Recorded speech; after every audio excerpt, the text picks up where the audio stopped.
Good morning. This is Japanese Economic Review Channel. Yesterday, March 17, 2026, the market experienced a global ripple that met with domestic divergence in Japan.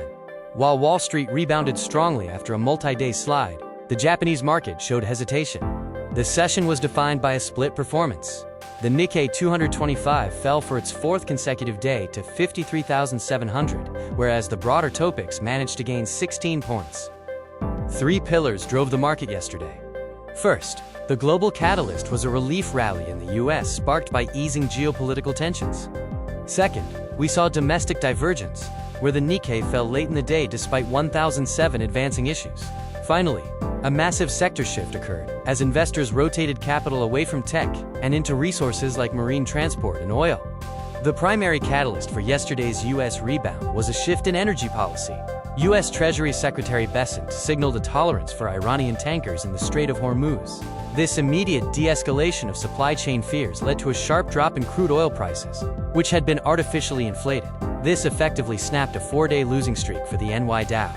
Wall Street saw a robust recovery on March 16th, local time, influencing our morning session.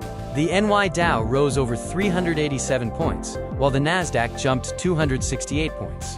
This tech vanguard was led by gains in ARM Holdings, Western Digital, and Micron Technology.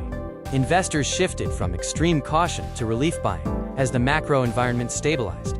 In Tokyo yesterday, the Nikkei 225 fell 50 yen to 53,700, weighed down by tech resistance. However, the TOPIX rebounded after 3 days of losses.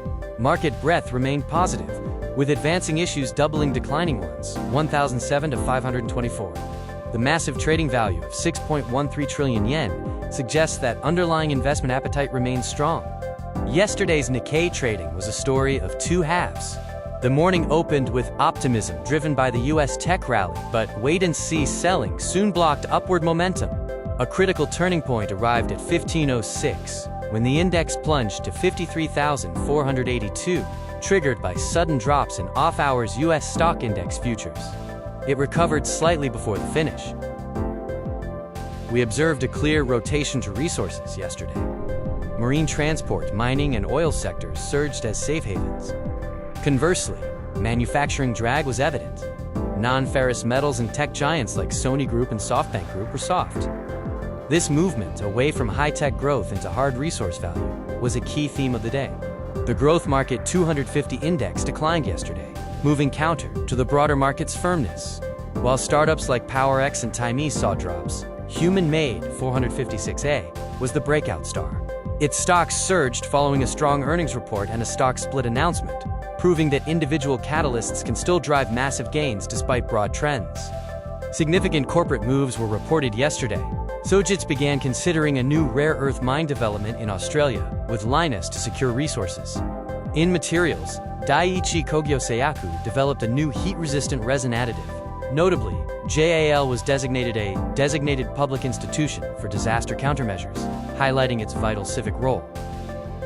On the consumer front, Calbee and Moss Food launched high-value limited editions. Aeon introduced new functional curtains to tackle home comfort issues. Looking ahead, KQ is set to launch its regional mobility project, Kanai Mara, on March 19th, demonstrating how transportation firms are diversifying into local wellness and connectivity. In summary, yesterday was a day defined by global relief but domestic hesitation.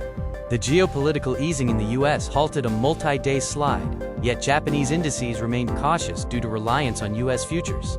This triggered a textbook flight from high-tech growth into hard resource value, a trend that continues to shape the current investment landscape. Thank you for watching the Japanese Economic Review.